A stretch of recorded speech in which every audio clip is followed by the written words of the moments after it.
Selamat datang di channel Alur Donghua. Sebelum menonton, silahkan subscribe, biar Mimin tambah semangat update-nya. Ketika pedang raksasa Tuan muncul, semua orang yang hadir terkejut sesaat. Apakah aura pedang mengancam atau tidak, tergantung pada siapa yang memegang pedang. Jika itu berada di tangan seorang anak berusia 3 tahun, bahkan jika itu adalah senjata surgawi, itu tetap tidak akan menjadi penghalang sedikit pun. Namun di tangan seorang ahli, meskipun itu adalah pedang biasa, pedang itu tetap akan mengeluarkan aura yang menakjubkan. Ada beberapa orang yang hadir yang pernah melihat pedang raksasa Tuan sebelumnya, terutama para tetua dan instruktur, yang sangat mengenalnya. Karena selama beberapa ratus tahun terakhir, benda itu tergeletak di bawah rak senjata di paviliun senjata surgawi, hingga tertutup oleh lapisan debu tebal. Para murid atau instruktur hanya akan melihatnya sekilas dan mengagumi besarnya, lalu membuang muka sepenuhnya. Di mata mereka, itu hanya besar, tidak praktis, kurang megah, dan sama sekali tidak menarik. Seiring berjalannya waktu, semua praktis mengabaikan dan melupakan keberadaannya. Tapi saat ini, digenggam di tangan Yun Ce, bila pedang hitam pekatnya yang sangat besar melepaskan aura tirani yang menyebabkan jantung seseorang berdebar, seperti kedatangan seorang kaisar tentara yang bisa membuat dunia gemetar ketakutan. Itu membuat tatapan semua orang yang hadir secara tidak sadar fokus pada tubuhnya. Mereka tidak mampu bergerak untuk waktu yang lama karena tatapan mereka bergetar, jantung mereka bergetar, dan dada mereka terasa sesak. Qin Wuxiang sangat terkejut setelah menyaksikan Yun Ce berdiri tepat setelah menerima pukulan naga biru mengaduk laut Murong Yi, tetapi melihat pedang raksasa Tuan digenggam di tangannya, hatinya beberapa kali lebih terkejut karena dialah yang paling jelas tentang apa yang tersirat dalam perasaan ini. Untuk melepaskan aura mendominasi dari pedang kolosal Tuan, yang telah diam selama beberapa ratus tahun terakhir, seolah-olah seekor harimau ganas telah sepenuhnya terbangun, mungkinkah dia benar-benar dapat mengendalikan pedang seberat itu sepenuhnya? Pedang seberat 1950 kg. Dengan kekuatan luar biasa di alam mendalam sejati tingkat kedua, bagaimana ini bisa terjadi? Bahkan Qin Wuxiang di alam mendalam langit, alam tertinggi, masih tidak berani mempercayai semua yang dia rasakan saat ini. Dalam kesadarannya, apalagi seorang tingkat kedua dari alam mendalam sejati, hanya mengacungkan pedang kolosal Tuan ini dengan bebas akan menjadi tugas yang sulit bahkan bagi serdadu kedua dari alam mendalam roh, menguasainya sepenuhnya adalah hal yang mustahil. Tapi itu terbukti melalui cara pedang kolosal Tuan yang mengesankan bahwa aura Yun Ce sendiri terkait erat dengannya. Penggabungan timbal balik ini membuktikan bahwa Yun Ce sudah sangat akrab dengannya, dan mengendalikannya hampir seperti mengendalikan lengan atau kakinya sendiri. Pedang yang besar sekali. Jangan bilang padaku, mungkinkah itu adalah pedang berat yang dirumorkan dipilih oleh Yun Ce dari paviliun senjata surgawi? Dikatakan bahwa senjata itu memiliki berat 1950 kg, itu tidak mungkin. Ekspresi Yun Ce benar-benar tenang, dan sepertinya selain bekas luka di punggung bawahnya, tidak ada hambatan besar lainnya. Namun pada kenyataannya, bahkan dengan tubuh yang telah direformasi yang dibawa oleh Jalan Agung Sang Buddha, bagaimana pukulan terakhir yang dilakukan dengan kekuatan seorang peringkat ke-9 dari alam mendalam sejati dapat dengan mudah ditahan. Meskipun dia tidak mengalami luka berat, lukanya jelas tidak bisa dianggap ringan, satu-satunya luka luar adalah goresan panjang di punggung bawahnya, tetapi organ dalamnya mengalami beberapa luka yang tidak ringan. Saat dia bangun, dia sudah harus dengan paksa menelan seteguk darah yang hampir menggelembung ke tenggorokannya. Dan pada saat yang sama, kemarahannya telah tersulut sepenuhnya.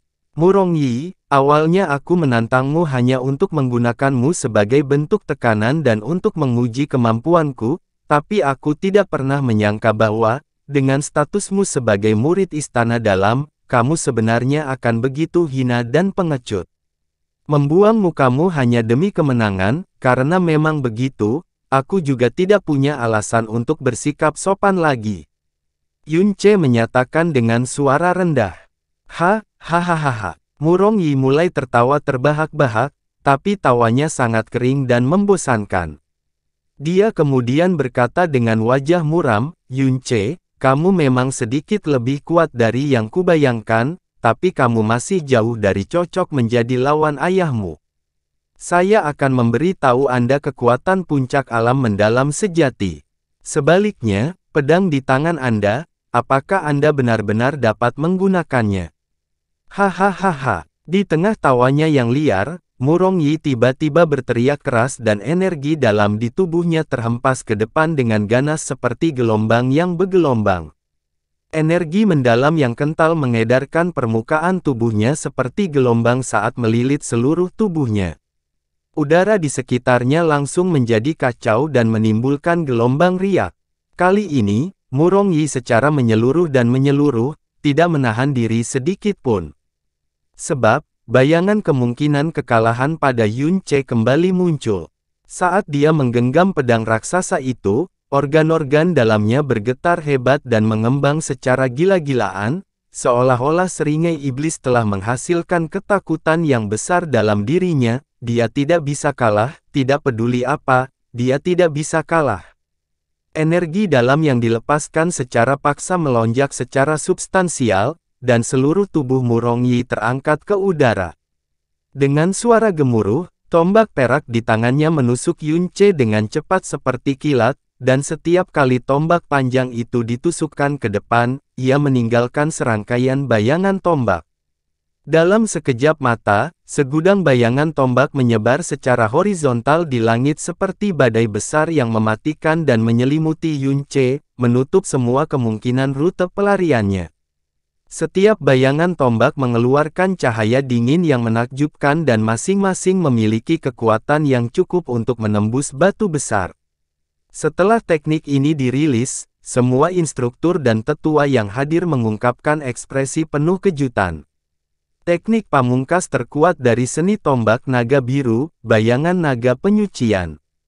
Dia benar-benar berhasil menguasainya. Ketika Murong Yi memilih tombak saat itu, saya telah mencoba mencegahnya melakukan hal itu karena pedang adalah jalan bagi seorang raja. Saya tidak pernah menyangka bahwa pemahaman Murong Yi tentang tombak sebenarnya sangat luar biasa. Di abad yang lalu di Istana Mendalam Blue Wind, saya khawatir jumlah murid yang telah mengembangkan teknik ini sebelum lulus tidak melebihi 10. Sekarang dia telah melepaskan gerakan ini. Mustahil bagi Yun Ce untuk menang, setidaknya selusin lubang akan menusuk tubuhnya. Yun Ce perlahan mengangkat kepalanya dan tanpa rasa takut melihat jebakan bayangan tombak yang tak terhindarkan yang memenuhi langit. Saat bayangan tombak jatuh dari langit di tengah teriakan orang yang tak terhitung jumlahnya, mata Yun Ce bersinar dan tiba-tiba mengangkat pedang raksasa tuan yang digenggam di tangannya. Pedang kolosal tuan menarik busur hitam pekat dan menghantam bayangan tombak yang memenuhi langit. Cara tombaknya memiliki garis yang menggambarkan pertarungan melawan pedang, tidak peduli berapa banyak sinar pedangmu, aku hanya perlu satu sapuan tombakku. Meskipun pedang itu lincah dan serbaguna. Jika dibandingkan dalam hal seberapa sombongnya pedang itu dan jangkauan serangannya, pedang tidak akan pernah bisa dibandingkan dengan tombak, tapi ini hanya berlaku pada pedang ringan. Jika itu adalah pedang yang berat, maka formulanya akan terbalik sepenuhnya. Tidak peduli berapa banyak bayangan tombakmu, aku hanya perlu satu sapuan pedangku. Di hadapan pedang raksasa tuan yang berjumlah 1950 kg di tangan Yun Ce, tombak di tangan Murong Yi tidak sombong sedikit pun. Seiring dengan satu gelombang Yun Ce, seluruh alun-alun, dan mungkin bahkan sudut terjauhnya, semua mendengar suara siulan yang luar biasa yang menembus udara.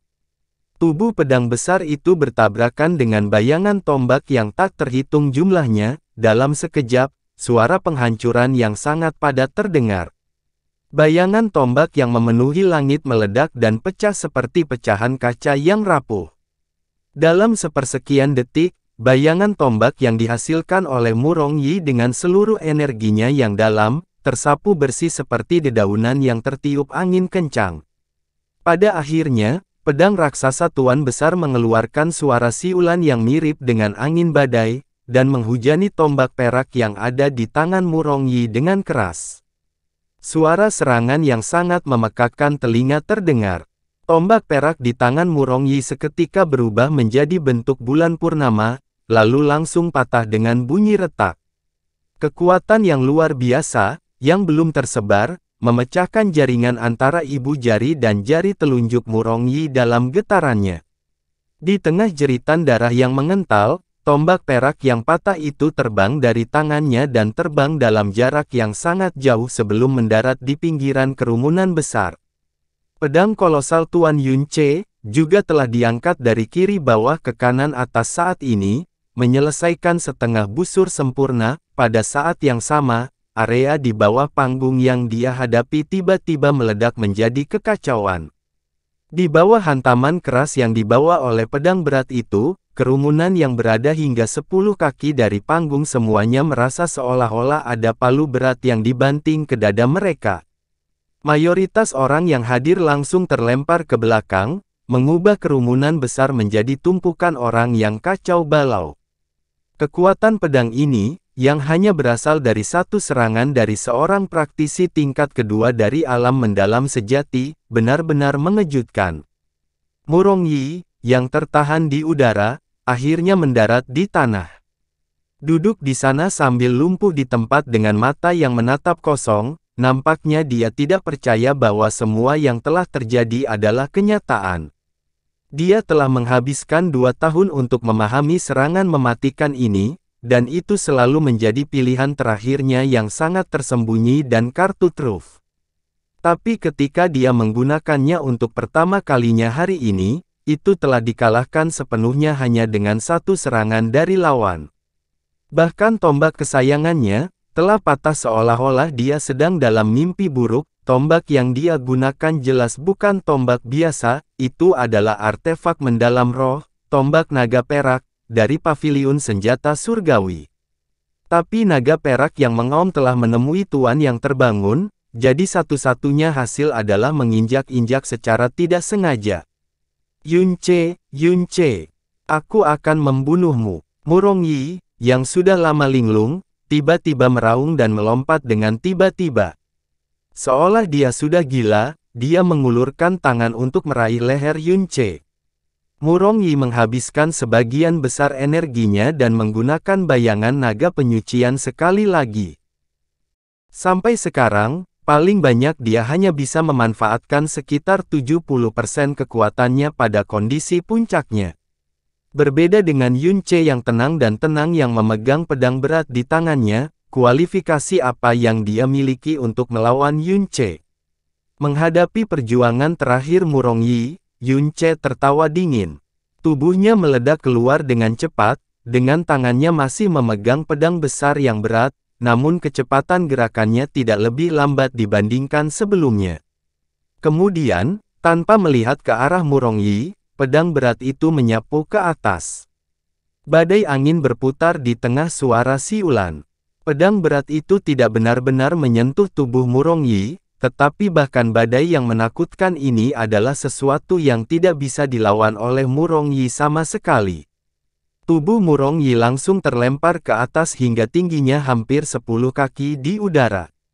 Pada saat ini, Yunce tiba-tiba melompat dan melakukan perjalanan 10 kaki dalam satu lompatan. Pedang berat itu melengkung, dan dengan kejam menghantamkannya ke tubuh Murong Yi. Murong Yi jatuh ke bawah seperti bola meriam yang keras. Yang terjadi selanjutnya adalah ledakan gemuruh panggung di bawahnya. Batu pecah berserakan dan seluruh tubuhnya, dari ujung kepala sampai ujung kaki, menabrak panggung. Ketika pedang berat itu belum dicabut dan keduanya bertarung tanpa senjata, mereka hampir tidak bisa dianggap terbagi rata. Tapi begitu pedang berat itu dicabut, Murong Yi dikalahkan telak dan dihancurkan dengan sangat parah sehingga dia tidak bisa melawan. Jika dia hanya mampu mengendalikan pedang berat itu, mustahil bagi Yunce untuk melakukan ini. Tapi keberadaan macam apa yang dimaksud dengan Dewa Penjara Sirius Tome? Setelah dia memahami tahap dasar, pedang berat di tangan Yunce bukan lagi pedang berat, tetapi naga surgawi yang marah yang telah terbangun. Setiap ayunan pasti menggemuruhkan langit dan mengguncang bumi saat ia membelah batu dan menakuti langit. Di tengah tatapan bingung semua orang, Yunce mendarat dari udara di sebelah area yang ditabrak oleh Murong Yi ke tanah. Dengan lambaian pedang berat itu, hanya suara ledakan yang terdengar saat sebagian besar panggung segera runtuh dan terbang ke atas. Tubuh Murong Yi juga terbang ke udara dan mendarat di depan Yunce.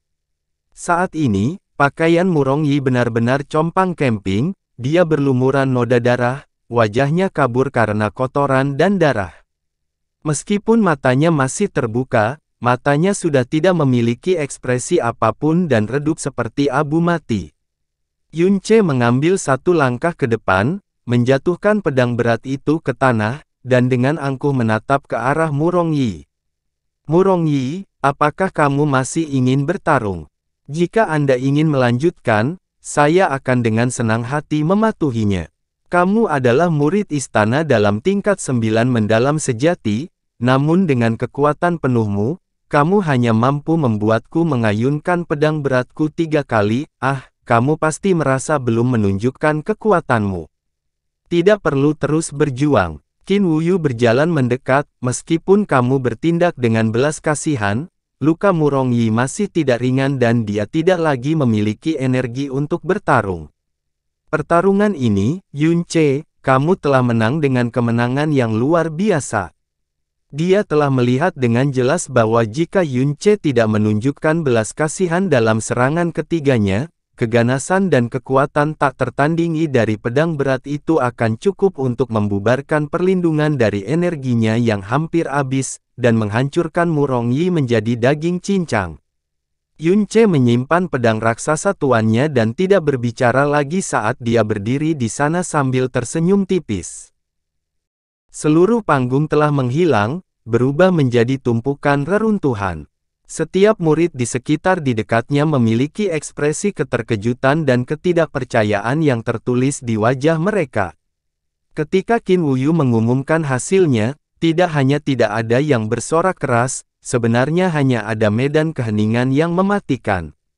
Konfrontasi antara tingkat kedua dari alam mendalam sejati dan tingkat ke-9 dari alam mendalam sejati, perbedaan kekuatan dalam pertempuran ini sangat besar. Bagi semua orang, hasil dari pertempuran ini tidak menimbulkan ketegangan apapun. Mereka datang hari ini hanya untuk menyaksikan kemegahan murid-murid istana dalam dan menyaksikan akhir yang menyedihkan dari seorang murid yang sombong. Mereka mengejek Yunce karena melebih-lebihkan kemampuannya sendiri, menertawakannya karena bodoh dan idiot. Ia bahkan sempat menjadi bahan tertawaan saat berdiskusi di waktu senggang. Mereka mengejeknya untuk menikmati perasaan superioritas intelektual dan mental. Hari ini, kebenaran mengejutkan yang muncul di depan memberitahu bahwa mereka tidak memiliki kualifikasi untuk mengejek Yunce. Orang ini, yang telah mereka tertawakan selama beberapa bulan, sudah berdiri pada ketinggian yang hanya bisa mereka impikan, memandang rendah mereka semua. Memikirkan kembali semua ejekan fasih yang ditujukan kepada Yunce, banyak murid istana luar memerah karena malu, dan beberapa orang yang baru saja meneriakkan hinaan benar-benar berharap mereka dapat menemukan lubang dan merangkak ke dalamnya. Semua orang menatap Yunce dengan tatapan kosong, tatapan mereka tidak pernah lagi menunjukkan rasa jijik seperti yang mereka tunjukkan sebelum pertandingan. Yang menggantikannya adalah ekspresi kaget dan hormat yang mendalam, yang berkembang menjadi fanatisme dan pemujaan. Untuk menang atas lawan yang melampauinya sebanyak 7 level dan mengguncang seluruh stadion dengan satu gelombang pedang berat, di mata mereka, Yunce saat ini tampak hampir seperti karakter dari mitos.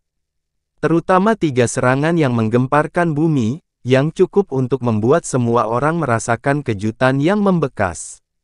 Terlalu kuat. Tadinya aku malah terus-menerus mengejeknya, ternyata akulah yang paling menggelikan. Tingkat ke-9 dari alam mendalam sejati tidak berarti apa-apa, aku akan bisa mencapainya suatu hari nanti juga, tapi melangkah melewati 7 tingkat untuk mengalahkan lawan, ini adalah kekuatan sejati. Saya rasa saya tidak akan pernah bisa mencapai ini seumur hidup saya. Kakak muda Yun ini terlalu menakutkan. Pedang berat ini, terlalu mencolok, ini adalah senjata sejati untuk laki-laki. Bajingan mana yang memberitahuku bahwa pedang berat adalah sampah? Ini tidak akan berhasil. Saya ingin berlatih senjata lain. Saya akan segera mengajukan permohonan untuk memilih kembali senjata di Common Weapon Pavilion. Seorang murid istana luar meraung dengan wajah penuh emosi sebelum berlari menuju Common Weapon Pavilion. Begitu kata-kata ini diucapkan, banyak orang yang berpikiran sama langsung muncul. Sejumlah besar murid istana luar dan tengah berteriak-teriak untuk kembali ke area paviliun senjata, takut semua senjata jenis pedang berat sudah disita. 3 serangan dari Yun Che telah mengejutkan mereka, dan mereka terbakar semangat di tengah keterkejutan. Hasil akhirnya adalah bahkan dalam waktu setengah hari, senjata jenis pedang berat yang tak terhitung jumlahnya di paviliun senjata umum dan bumi telah dijarah seluruhnya. Qin Wuxiang perlahan berdiri dan menatap Yun Che yang berdiri di tengah alun-alun dengan wajah penuh emosi yang mendalam. Dia bergumam dengan suara yang hanya bisa dia dengar, layak menjadi seseorang yang dipilih oleh Putri Chang Yue. Alam mendalam sejati tingkat kedua yang mengendalikan pedang kolosal Tuan, dengan mudah mengalahkan alam mendalam sejati tingkat 9, memiliki aura yang mengancam namun sikapnya tertutup, sepertinya sederhana tetapi sebenarnya sangat tajam dan cerdik. Jenius seperti ini jarang terlihat sepanjang hidup seseorang. Dia juga sangat yakin, semua ini bukanlah kekuatan penuh Yun Che. Lagi pula, setelah Yun Che mengungkapkan pedangnya yang berat, dia hanya mengayunkannya 3 kali. Namun ketiga serangan ini mengungkapkan kekuatan ilahi dan menimbulkan perasaan sombong, bahkan jutaan ayunan pedang ringan bahkan tidak bisa dibandingkan dengannya. Selanjutnya, suara Qin Wuxiang yang jelas dan cerah terdengar, dan menyebar luas ke seluruh Central Plaza dengan kekuatan penetrasi yang aneh. Ini benar-benar pertempuran yang mengejutkan, namun brilian. Yun Che, kau mengalahkan murid istana dalam, Murong Yi dengan kekuatan alam mendalam sejati tingkat kedua, dan mengendalikan pedang kolosal Tuan, yang tak seorang pun mampu mengendalikannya selama beberapa ratus tahun terakhir di istana mendalam Blue Wind, tanpa kecuali, semua ini sungguh menakjubkan. Dengan apa yang terjadi hari ini, menyebutmu sebagai jenius nomor 1 dalam 300 tahun terakhir di Blue Wind mendalam Palace tidak akan berlebihan. Dan kamu masih muda, prospek masa depan Anda tidak terbatas. Begitu Qin Wuxiang berbicara, kebisingan di alun-alun mereda. Setiap kata-katanya nyaring dan khusyuk, dan tak seorang pun merasa kata-kata itu dilebih-lebihkan. Mulai hari ini, kamu resmi menjadi murid istana dalam, dan kamu akan menggantikan posisi Murong Yi di peringkat mendalam surgawi, yaitu peringkat 73. Terlebih lagi, menurut penampilanmu hari ini, kamu akan diizinkan memasuki aula mendalam tertinggi kapan saja, dan tidak akan ada batasan pada jumlah teknik mendalam dan seni mendalam yang kamu pilih, atau berapa lama kamu memegangnya. Anda juga akan diberikan pil transformasi naga skala emas. Setelah Qin Wuxiang selesai berbicara, seluruh kerumunan langsung menjadi gempar. Untuk mempunyai hak memasuki aula mendalam tertinggi kapan saja, dan dapat memilih seni mendalam atau teknik mendalam dalam jumlah tak terbatas, dapat dikatakan bahwa ini adalah kejadian yang belum pernah terjadi sebelumnya di istana mendalam Blue Wind. Penghargaan ini saja, sudah beragam. Dan yang benar-benar mengejutkan orang adalah pil transformasi naga skala emas yang dia bicarakan. Pil transformasi naga skala emas adalah sesuatu yang diketahui semua orang di kota Kekaisaran Angin Biru, pil bermutu tinggi yang diimpikan semua orang untuk dimiliki. Istana mendalam Blue Wind secara langsung berada di bawah keluarga kekaisaran dan merupakan istana mendalam terbesar di Kekaisaran Angin Biru. Tentu saja, kekuatan luar biasa mereka tidak diragukan lagi, tetapi mereka hanya bisa membuat satu pil transformasi naga skala emas setiap 2 tahun. Dikatakan bahwa dibutuhkan sekitar 100 bahan obat dan puluhan kristal berharga untuk membuat pil transformasi naga skala dewa. Memurnikannya bahkan lebih keras, namun efeknya bahkan lebih mencengangkan. Setelah tertelan, itu akan membiarkan praktisi yang berada di alam mendalam roh atau di bawahnya, untuk mendapatkan level dalam satu malam. Di masa lalu, pil transformasi naga skala emas dari Istana Mendalam Blue Wind hanya akan diberikan kepada murid-murid Istana Mendalam Blue Wind yang merupakan pesaing unggulan sebelum turnamen peringkat Blue Wind. Itu agar mereka melakukan lompatan besar sebelum kompetisi. Meskipun demikian, ini adalah pertama kalinya diberikan kepada seorang murid sebagai hadiah. Meskipun semua murid sangat iri dengan penghargaan ini, tidak ada yang menganggapnya berlebihan. Karena penampilan Yun Ce hari ini benar-benar layak mendapat hadiah seperti ini. Adapun Murong Yi yang baru saja terbaring di sana, awalnya dia adalah tokoh utama acara tersebut, namun kini dia telah dilupakan. Tatapan semua orang terfokus pada Yun Ce, dan praktis tidak ada yang menatap langsung ke arahnya.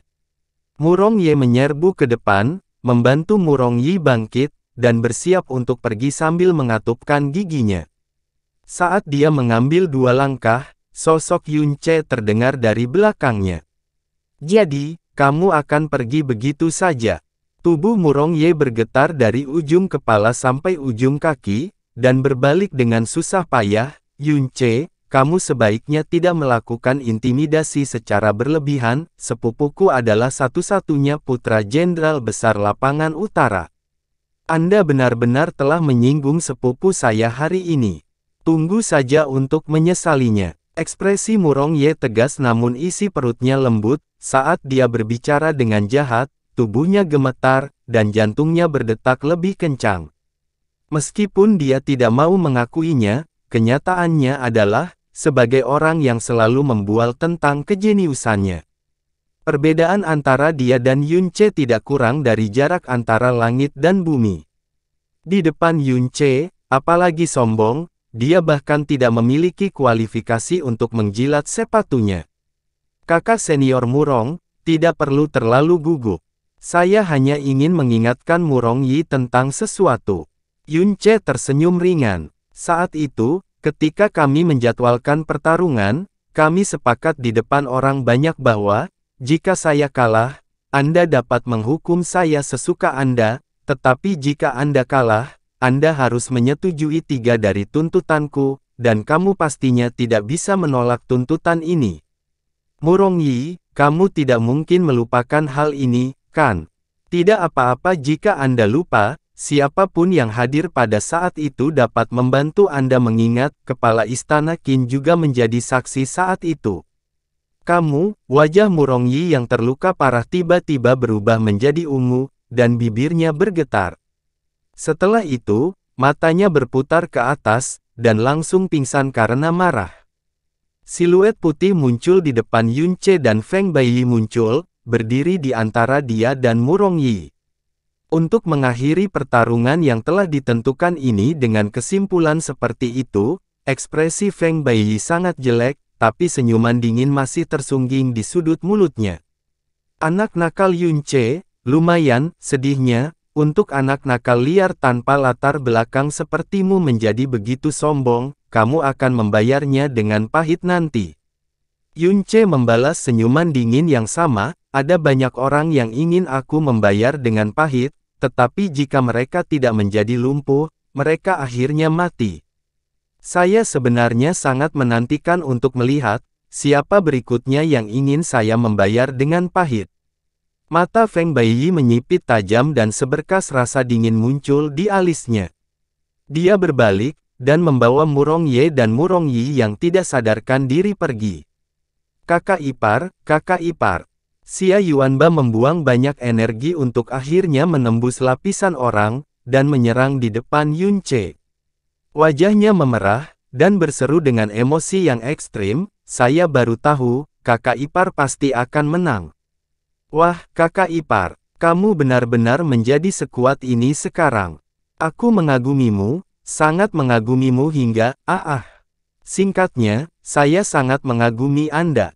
Jika kakak perempuanku tahu bahwa kakak ipar bukan lagi orang dengan pembuluh darah yang dalam lumpuh, dan telah menjadi sekuat ini, dia pasti akan sangat terkejut." Hehe, Yun Che tidak bisa menahan diri untuk tidak tertawa kecil. Mendengarkan kata-kata Xia Yuanba, gambaran Xia King Yue tidak dapat ditahan karena terlintas dalam kesadarannya. Waktu 1 tahun telah berlalu sejak dia meninggalkan klan Xiao dan di tahun ini, dia akan sering memikirkannya. Tanpa menyebutkan hal lain, mereka telah memberi hormat kepada langit dan bumi, memasuki kamar pengantin, dan melalui pertunangan berusia 16 tahun, dia telah menjadi istri resmi Yun Che. Dengan identitas ini, mustahil baginya untuk melupakan Xia King Yue. Dia melihat ke samping, dan langsung mengidentifikasi 4 orang yang telah menindas Xia Yuanba di tengah kerumunan. Begitu keempat orang itu bertemu dengan tatapan Yun Che, tubuh mereka mengecil, dan mereka semua menunjukkan senyuman yang sangat tersanjung. Mereka awalnya datang hari ini untuk menyaksikan Yun Che mempermalukan dirinya sendiri dan melampiaskan amarah mereka, namun mereka tidak pernah berpikir bahwa seorang murid dari alam mendalam sejati peringkat 9 akan dikalahkan seperti anjing olehnya. Sekarang, bahkan jika diberi 100 nyali, mereka pasti tidak akan menyentuh Xia Yuanba, dan akan bekerja keras untuk menjilatnya. Ini termasuk beberapa murid yang akrab dengan Xia Yuanba dan mengejeknya karena kekuatannya yang sangat rendah. Sekarang setelah mereka melihat hubungannya dengan Yun Che, usus mereka langsung berubah menjadi hijau. Sambil berkeringat, mereka juga diam-diam memikirkan bagaimana cara meminta maaf kepada Xia Yuanba, bagaimana mereka harus berusaha menjaga hubungan baik dengannya di masa depan, dan seterusnya. "Kakak Yun, kamu benar-benar terlalu perkasa, terlalu kuat." Seorang pria muda yang lembut dan cantik maju ke depan, dan berseru dengan penuh semangat. Yun Xiaofan. Melihat pemuda yang dia temui selama ujian masuk istana, Yun Che tersenyum ringan, "Kamu benar-benar bisa tinggal di istana yang mendalam." "Men. Yun Xiaofan mengangguk, "Ini semua berkat bantuan kakak Yun, saya mendapat kesempatan kedua dalam ujian dengan instruktur Qin dan lulus dengan lancar. Kalau tidak, aku tidak hanya tidak bisa tinggal di sini, aku juga harus pergi dengan tubuh penuh luka. Kakak Yun, kamu bukan hanya dermawan terbesarku, kamu juga idolaku. Dalam 5 tahun ini di istana yang mendalam, mencapai levelmu akan menjadi tujuan tertinggiku. Haha, semoga beruntung. Istana luar hanyalah tempat tinggal sementara Anda, tujuan Anda adalah istana dalam. Saya pasti akan bekerja keras." Yun Xiaofan mengepalkan tangannya, dan berkata dengan keyakinan. Di pinggiran, menyaksikan Yun Che, yang telah menjadi fokus seluruh alun-alun, adalah Lan Sueruo yang benar-benar lega, wajahnya sekarang menunjukkan senyuman bahagia yang tiada taraf. Dia sendiri tidak bisa melihat betapa lembut dan indahnya senyumannya, dan hatinya dipenuhi dengan rasa bangga yang mendalam yang bahkan dia sendiri tidak menyadarinya. Dalam jangka waktu yang lama dia berhubungan dengan Yun Che, dia tahu bahwa dia jelas bukan orang yang berbicara tanpa berpikir atau orang yang melebih-lebihkan kemampuannya sendiri, dan bahwa dia memiliki kemampuan mengejutkan untuk melawan mereka yang beberapa tingkat lebih kuat darinya. Oleh karena itu, ketika dia menantang Murong Yi, dia sebenarnya tidak memiliki sikap yang sangat pesimis, tapi dia tidak pernah mengira Yun Che telah menjadi kuat sejauh ini, dan dia tidak hanya mengalahkan Murong Yi, dia benar-benar telah mengalahkannya. Namun begitu kebahagiaan itu berlalu, kecemasan yang mendalam mulai menyebar di hatinya. Dia lebih jelas dari siapapun tentang apa yang mungkin terjadi setelah pertikaian ini. Istana mendalam Blue Wind secara langsung berada di bawah keluarga kekaisaran dan membantu membina generasi muda jenius untuk keluarga kekaisaran yang pada gilirannya akan menumbuhkan tulang punggung masa depan dan landasan keluarga kekaisaran. Dalam arti tertentu, itu juga merupakan wajah keluarga kekaisaran. Jika seorang murid memasuki istana dalam, namanya akan diketahui seluruh kota kekaisaran, karena pencapaian masa depan dari mereka yang bisa memasuki istana dalam pasti akan sangat luar biasa, tanpa kecuali. Dan, seorang murid yang benar-benar mengalahkan peringkat ke-9 dari alam mendalam sejati di alam mendalam sejati tingkat kedua, terlebih lagi, pada usia 17 tahun, jenius macam apa yang tiada taranya ini. Setidaknya dalam beberapa ratus tahun terakhir, Blue Wind mendalam Palace tidak pernah menghasilkan orang yang luar biasa, dan ia baru berusia 17 tahun, pencapaiannya di masa depan praktis tidak terbayangkan. Tanpa ragu, nama Yunce akan menyebar ke seluruh kota dalam waktu beberapa hari, sedemikian rupa sehingga menimbulkan keributan di seluruh kota. Hal ini akan memungkinkan dia untuk mendapatkan banyak perhatian dan pujian, tetapi pada saat yang sama, dia juga akan tenggelam dalam pusaran opini publik. Tapi Lan Sueruo sebenarnya tidak mengkhawatirkan semua ini. Yang dia cemaskan adalah kedua saudara laki-lakinya, putra mahkota Chang Lin dan pangeran ketiga Chang Suo. Dia yakin mereka pasti akan mencoba mengikat Yunce. Tidak hanya itu, mereka pasti akan mencoba mengikatnya dengan lebih kuat daripada murid istana dalam lainnya, bahkan lebih dari 10 besar dalam peringkat mendalam surgawi.